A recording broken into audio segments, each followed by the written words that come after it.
시어머니의 유언장을 뒤집은 며느리. 그 유언장은 이상했습니다. 장례식장은 무거운 침묵으로 가득했습니다. 재벌가 못지않은 자산을 가진 장옥자 여사가 세상을 떠난 날, 가족들은 슬퍼하기보다 유산 이야기에 더 예민해져 있었습니다.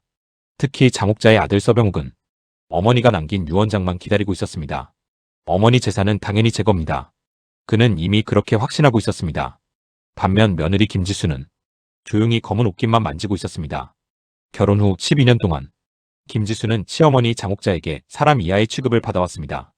밥상도 따로 먹었고 친척들 앞에서 공개적으로 모욕당했으며 아이를 낳지 못했다는 이유로 매일같이 무시당했습니다. 남편 서병욱 역시 단 한 번도 아내 편이 되어주지 않았습니다. 오히려 우리 어머니 성격 모르냐? 그냥 참고 살아. 그 말만 반복했습니다. 그런데 장례식 당일 변호사가 유언장을 읽는 순간 모든 사람의 표정이 굳어졌습니다. 장옥자의 유언장에는 뜻밖의 문장이 적혀 있었기 때문입니다. 며느리 김지수에게는 단 한 푼도 남기지 않는다. 그리고 그 아래에는 충격적인 조건 하나가 더 적혀 있었습니다. 김지수는 즉시 이 집에서 나갈 것.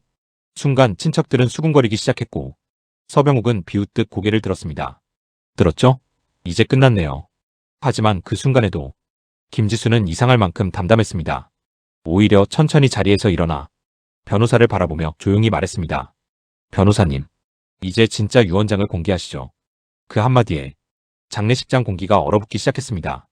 장례식장 안은 순식간에 술렁이기 시작했습니다. 서병욱은 인상을 찌푸리며 김지수를 노려봤습니다. 지금 뭐라고 했습니까? 하지만 김지수는 흔들리지 않았습니다. 오히려 차분하게 변호사 윤태성을 바라봤습니다. 윤 변호사님, 장옥자 여사님이 따로 맡겨두신 문서가 있지 않습니까? 그 순간 윤태성 변호사의 표정이 굳었습니다. 서병욱은 불쾌한 목소리로 소리쳤습니다. 무슨 장난입니까? 유언장은 방금 읽었잖아요. 그러자 윤태성은 한동안 침묵하다가 천천히 서류 가방에서 붉은 봉투 하나를 꺼냈습니다. 순간 친척들의 눈빛이 흔들렸습니다. 설마 진짜 또 있는 건가? 윤태성은 낮게 한숨을 쉬며 입을 열었습니다. 장옥자 여사님께서는 돌아가시기 일주일 전 별도의 유언장을 저에게 직접 맡기셨습니다. 다만 특정 조건이 충족될 때만 공개하라고 하셨습니다. 서병욱은 벌떡 일어났습니다. 조건? 무슨 조건인데요? 윤태성은 김지수를 한번 바라본 뒤 조용히 말했습니다. 첫 번째 유언장이 공개된 뒤 김지수 씨가 스스로 떠나겠다고 하면 이 문서는 폐기하라고 하셨습니다. 순간 모두의 시선이 김지수에게 향했습니다. 하지만 김지수는 담담했습니다. 전 떠날 생각이 없습니다. 그 말에 윤태성은 천천히 봉인을 뜯었습니다. 그리고 다음 순간 서병욱 얼굴이 새하얗게 질리기 시작했습니다. 유언장 첫 줄 때문이었습니다. 내 전 재산의 실질적 상속인은 며느리 김지수로 한다. 말도 안 돼. 서병욱은 거의 비명처럼 외쳤습니다. 어머니가 저 여자를 얼마나 싫어했는데. 친척들도 충격에 빠졌습니다. 평생 며느리를 구박하던 장옥자가 전 재산을 김지수에게 남겼다는 건 도저히 믿기 어려운 일이었습니다. 하지만 더 충격적인 내용은 그 다음 문장이었습니다. 윤태성이 떨리는 목소리로 읽었습니다. 단 아들 서병욱은 단 한 푼도 상속받지 못한다. 장례식장은 그대로 얼어붙었습니다. 서병욱은 얼굴이 붉게 달아올랐습니다. 이건 조작입니다. 저 여자가 뭔 짓을 한 거예요. 그때였습니다. 김지수가 처음으로 서병욱을 똑바로 보며 말했습니다. 12년 동안 참고 살았습니다. 하지만 어머님은 마지막에 모든 걸 아셨더군요. 무슨 뜻이야? 김지수는 조용히 가방에서 작은 녹음기를 꺼냈습니다. 그리고 재생 버튼을 눌렀습니다. 곧 장례식장 전체에 장옥자의 떨리는 목소리가 울려 퍼지기 시작했습니다. 병우가, 내가 평생 사람을 잘못 봤구나. 장례식장은 숨소리조차 들리지 않을 만큼 조용해졌습니다. 녹음기에서는 장옥자의 떨리는 목소리가 계속 흘러나왔습니다. 지수야, 내가 아니었으면 나는 이미 죽었을 거다. 순간 친척들의 얼굴이 굳었습니다. 평생 김지수를 미워하던 장옥자의 입에서 저런 말이 나올 거라고는 아무도 상상하지 못했습니다. 서병욱은 다급하게 소리쳤습니다. 꺼요. 당장 꺼. 하지만 윤태성 변호사가 차갑게 막아섰습니다. 지금부터 공개되는 내용은 장옥자 여사님의 법적 증언입니다. 그리고 녹음은 계속 이어졌습니다. 나는 평생 내 아들만 믿었다. 병욱이가 사업 때문에 힘들다고 할 때마다 지수를 의심했다. 하지만 다 거짓이었다. 서병욱 얼굴이 굳어지기 시작했습니다. 김지수는 아무 말 없이 서 있었습니다. 12년 동안 단 한 번도 변명하지 못했던 시간들이 머릿속을 스쳐 지나가고 있었습니다. 처음 결혼했을 때만 해도 김지수는 정말 이 가족을 위해 살고 싶었습니다. 새벽 5시에 일어나 밥을 하고 시어머니 병원도 모시고 다녔고 시댁비까지 몰래 갚아주었습니다. 하지만 돌아온 건 모욕뿐이었습니다. 집안 수준이 안 맞는다. 애도 못 낳는 게 무슨 며느리냐. 우리 병욱이 앞길 막지 마라. 그 말들을 김지수는 12년 동안 견뎌왔습니다. 그런데 1년 전 모든 게 바뀌는 사건이 벌어졌습니다. 서병욱의 회사가 부도 직전까지 갔던 날이었습니다. 서병욱은 술에 취해 시어머니 장옥자에게 울면서 말했습니다. 어머니 지수가 회사 돈 빼돌린 것 같습니다. 그 말에 장옥자는 분노했습니다. 김지수에게 물 한 잔 던지며 소리쳤습니다. 도둑년이었어? 내가 너 하나 잘못 들였구나. 하지만 그날 밤 장옥자는 우연히 아들 서병욱의 방에서 충격적인 통화 내용을 듣게 됩니다. 주식 손실은 잘 숨겨야지. 엄마는 지수 탓으로 돌리면 믿는다니까. 순간 장옥자는 그대로 굳어버렸습니다. 그리고 며칠 뒤 더 충격적인 사실까지 알게 되었습니다. 서병욱에게는 오래된 내연녀가 있었고 심지어 해외에 숨겨둔 아이까지 있었던 것입니다. 장옥자는 충격으로 쓰러졌습니다. 그리고 병실에서 처음으로 김지수의 손을 붙잡고 울었습니다. 지수야, 내가 너한테 너무 큰 죄를 지었다. 녹음 속 장옥자의 울음소리가 들리자 장례식장 친척들 표정이 완전히 달라졌습니다. 모두의 시선이 서병욱에게 향했습니다. 서병욱은 얼굴이 새파래진 채 소리쳤습니다. 거짓말입니다. 저 여자가 꾸민 겁니다. 그 순간 김지수가 천천히 서류 하나를 꺼내 테이블 위에 올려놓았습니다. 그리고 조용히 말했습니다. 그럼 이 해외 송금 기록도 설명해 보시겠습니까? 서류 첫 장에는 서병욱 이름과 함께 거액의 비밀 계좌 내역이 찍혀 있었습니다. 서류가 테이블 위에 펼쳐지는 순간 장례식장 안 공기가 완전히 달라졌습니다. 친척들은 숨도 제대로 쉬지 못한 채 계좌 내역을 바라봤습니다. 거기에는 분명하게 적혀 있었습니다. 홍콩 비밀 계좌, 해외 부동산 매입 기록, 수십억 원 규모의 송금 내역, 그리고 송금 상대 이름 한쪽에 한 여성의 이름이 반복적으로 찍혀 있었습니다. 린샤오메이. 순간 친척 중 한 명이 놀란 목소리로 중얼거렸습니다. 설마 그 여자? 서병욱은 얼굴이 하얗게 질렸습니다. 그건 사업 때문에. 하지만 김지수가 차갑게 말을 끊었습니다. 사업 자금이 아니라 내 연녀 생활비였죠. 그리고 해외에 숨겨둔 아이 양육비이기도 했고요. 순간 장례식장 전체가 술렁였습니다. 세상에. 정말이야? 장옥자 여사가 이걸 알았다고? 서병욱은 급하게 윤태성 변호사를 향해 외쳤습니다. 변호사님, 저 서류 불법 아닙니까?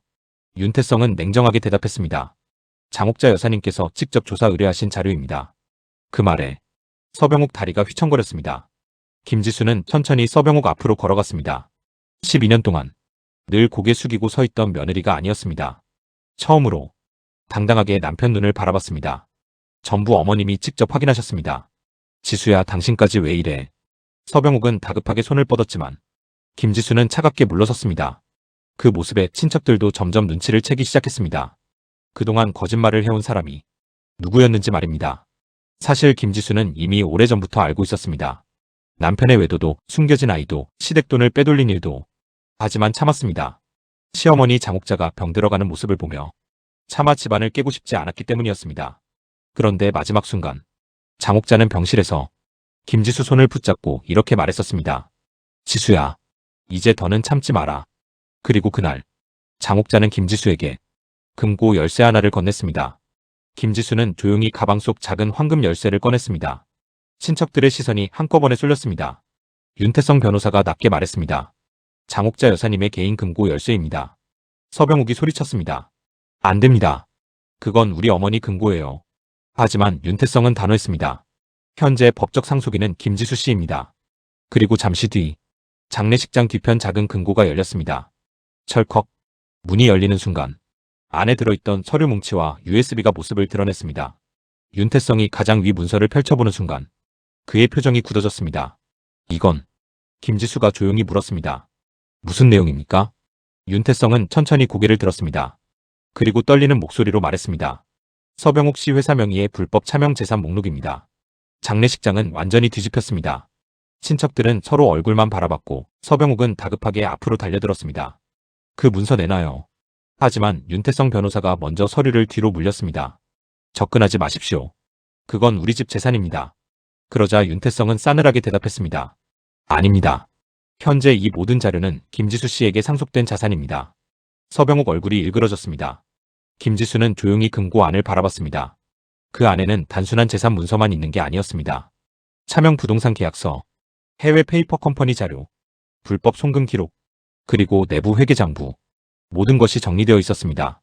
마치 누군가 아주 오랫동안 하나하나 증거를 모아둔 것처럼 윤태성이 낮게 중얼거렸습니다. 장옥자 여사님께서 죽기 전 전부 준비해 두신 겁니다. 서병욱은 믿을 수 없다는 얼굴로 고개를 흔들었습니다. 어머니가 왜? 그 순간 김지수가 조용히 USB 하나를 들어 올렸습니다. 그리고 말했습니다. 아직 끝난 게 아닙니다. 윤태성이 노트북에 USB를 연결하자 곧 영상 하나가 재생되기 시작했습니다.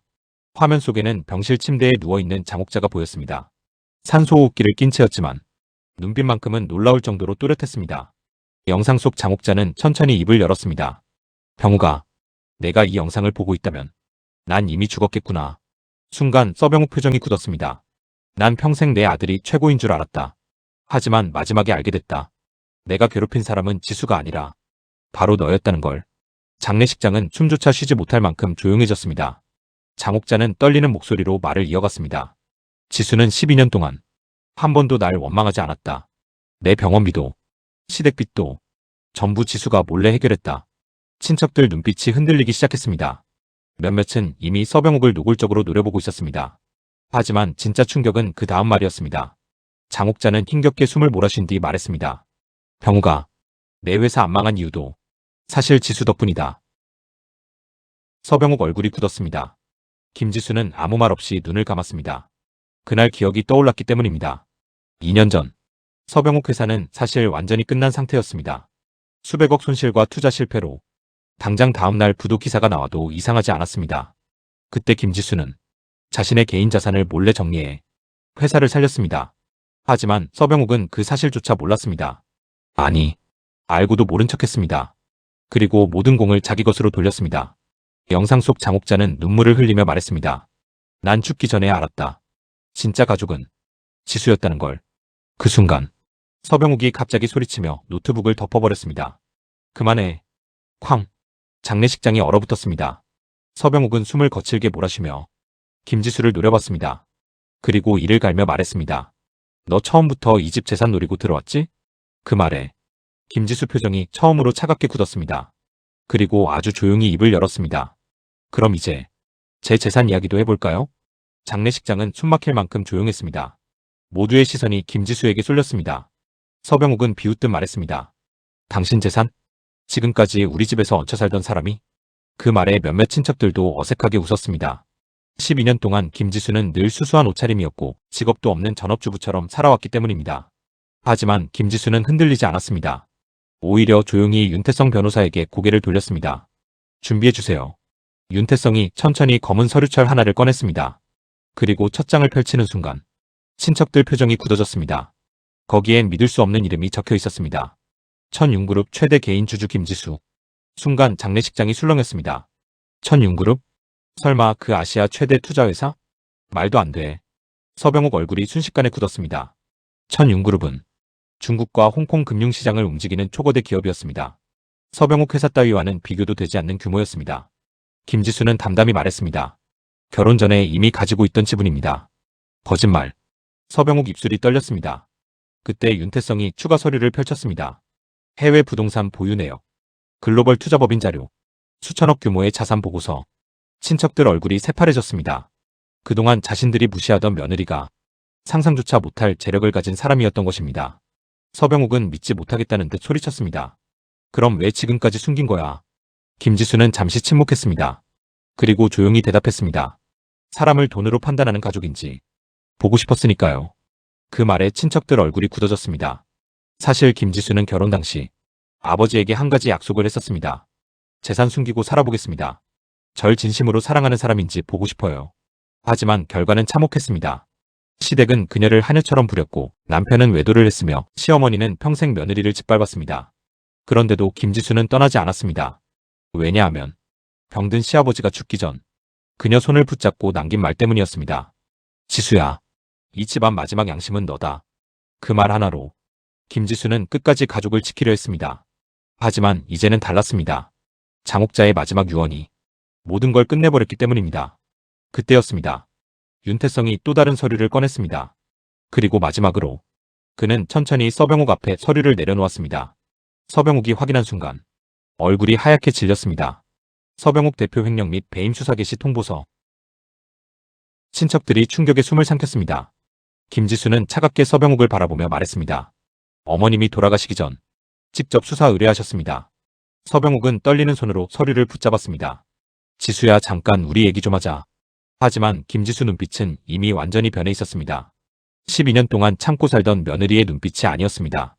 그녀는 조용히 이혼 서류를 꺼내 서병욱 앞에 내려놓았습니다. 그리고 마지막으로 말했습니다. 이제 당신 차례입니다. 이혼 서류가 테이블 위에 놓이는 순간 장례식장은 완전히 얼어붙었습니다. 서병욱은 손끝을 떨며 서류를 바라봤습니다. 이혼 및 재산분할 청구. 그 아래에는 이미 김지수의 서명이 선명하게 적혀 있었습니다. 지수야, 잠깐만 우리 다시 이야기해보자. 하지만 김지수는 싸늘했습니다. 12년 동안 단 한 번도 자신 편이 되어주지 않았던 남편이었습니다.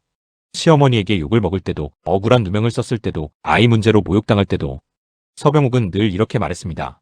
그냥 참고 살아. 그 말 하나로 김지수는 무너져 왔습니다. 그런데 이제 와서 다시 이야기하자는 말은 아무 의미가 없었습니다. 김지수는 조용히 입을 열었습니다. 전 당신에게 단 한 번만이라도 제 편이 되어달라고 했었습니다. 서병욱은 아무 말도 하지 못했습니다. 왜냐하면 정말 단 한 번도 아내 편에 선 적이 없었기 때문입니다. 그 순간 장례식장 문이 열리며 검은 정장을 입은 사람들이 들어오기 시작했습니다. 모두의 시선이 흔들렸습니다. 맨 앞에 선 남자가 조용히 친분증을 꺼냈습니다. 경제범죄 수사대입니다. 순간 친척들 사이에서 비명이 터졌습니다. 수사대? 설마 진짜였어? 서병욱 얼굴이 새파랗게 질렸습니다. 수사관은 차갑게 말했습니다. 서병욱 씨, 횡령, 차명재산 은닉, 해외 불법 송금 혐의로 수사가 시작되었습니다. 아, 아닙니다. 오해예요. 하지만 수사관은 금고에서 나온 자료들을 들어보였습니다. 차명 부동산 계약서, 비밀 계좌 내역, 해외 송금 기록, 불법 투자 장부, 빠져나갈 수 없는 증거들이었습니다. 그 순간 친척들의 태도가 완전히 바뀌기 시작했습니다.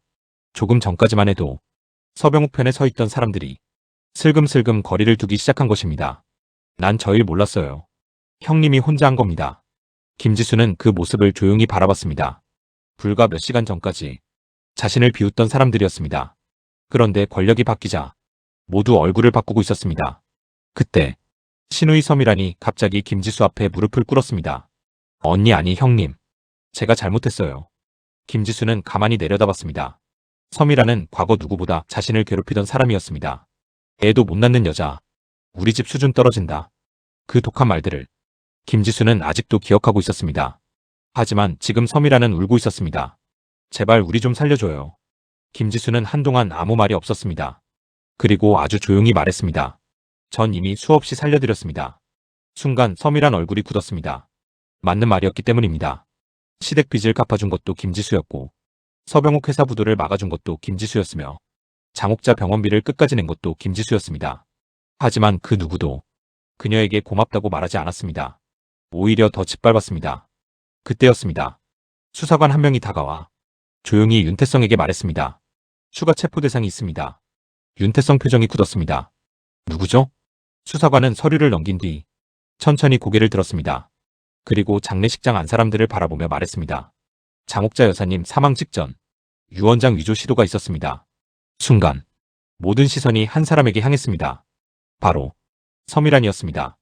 장례식장 안은 얼어붙어 있었습니다. 유언장 위조 시도 사실이 드러나자 모든 시선이 서미란에게 향했습니다. 서미란은 울며 변명했습니다. 오빠가 시킨 거예요. 순간 서병욱 얼굴이 무너졌습니다. 곧 수사관들이 다가와 서병욱에게 수갑을 채웠습니다. 철컥. 그 소리가 울리는 순간 김지수의 12년 고통도 끝나는 듯 했습니다.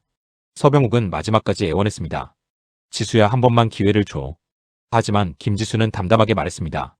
전 이미 12년을 들였습니다. 결국 서병욱은 수사관들에게 끌려 장례식장을 떠났습니다. 사람들이 모두 떠난 뒤 김지수는 홀로 장옥자의 영정 앞에 섰습니다. 그리고 조용히 향을 올렸습니다. 어머님, 너무 늦게 서로를 알게 됐네요. 그때 윤태성 변호사가 작은 봉투 하나를 건넸습니다.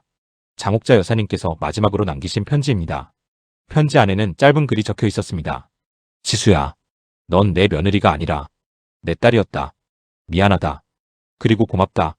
편지를 읽던 김지수 눈에서 참았던 눈물이 흘러내렸습니다. 몇 달 뒤 서병욱은 횡령과 배임 혐의로 실형을 선고받았고, 서미란 역시 유언장 위조 혐의로 재판에 넘겨졌습니다. 반면 김지수는 장옥자가 남긴 재산 일부로 버림받은 노인들과 여성들을 돕는 재단을 세웠습니다. 기자가 물었습니다. 왜 그런 삶을 선택하셨습니까? 김지수는 조용히 미소 지었습니다. 누군가는 끝까지 사람 편이 되어줘야 하니까요.